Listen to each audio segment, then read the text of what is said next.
Hey guys, what's up and welcome back. So today we're doing this super monochromatic look right here on my face. I've got lots of purple going on. I don't know what was making me feel it, but I felt super purple today.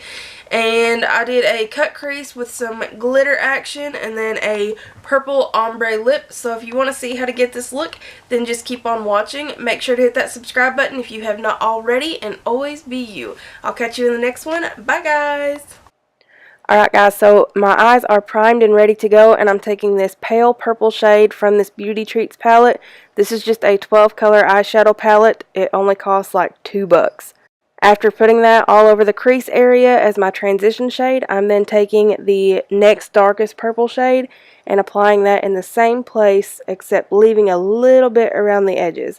And then taking the darkest purple in the palette and putting that right into the crease. And if you guys have loose eyelids like I do, you can always tilt your head certain ways and it's going to help you out.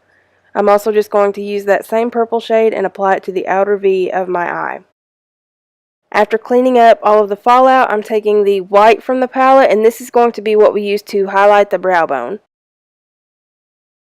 And then start your transition shade on the lower lash line and use all of your colors the same way you did on the top. Just build it up.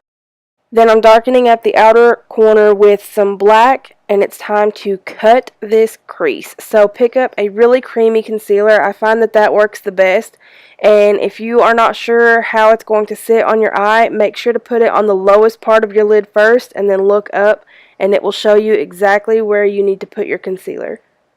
And then just try to make the line as crisp as you possibly can.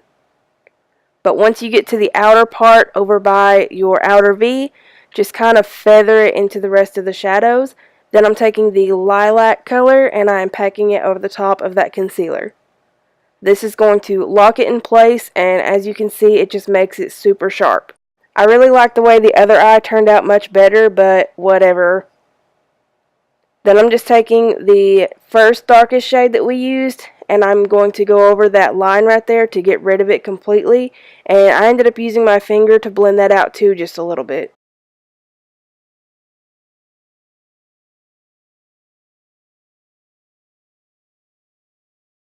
Now I'm using a glitter liner by Hard Candy, and I'm just going right over where I cut my crease. This isn't necessary, I just really liked the way that it looked and really wanted to play with some glitter.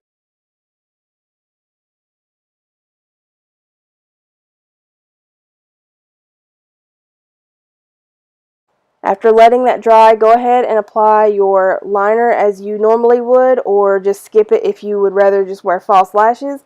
And then instead of falsies, I'm using my Younique 3D Fiber Mascara. That definitely did the trick for me. It built them up like crazy. And then y'all seen that swatch for the NYX Liquid Suedes. That's what we're using today. I took a dark purple and a light purple and then blended them together. This created a slight ombre lip, and you are done. I really hope that you guys enjoyed this one and learned something cool, and I will catch you next time.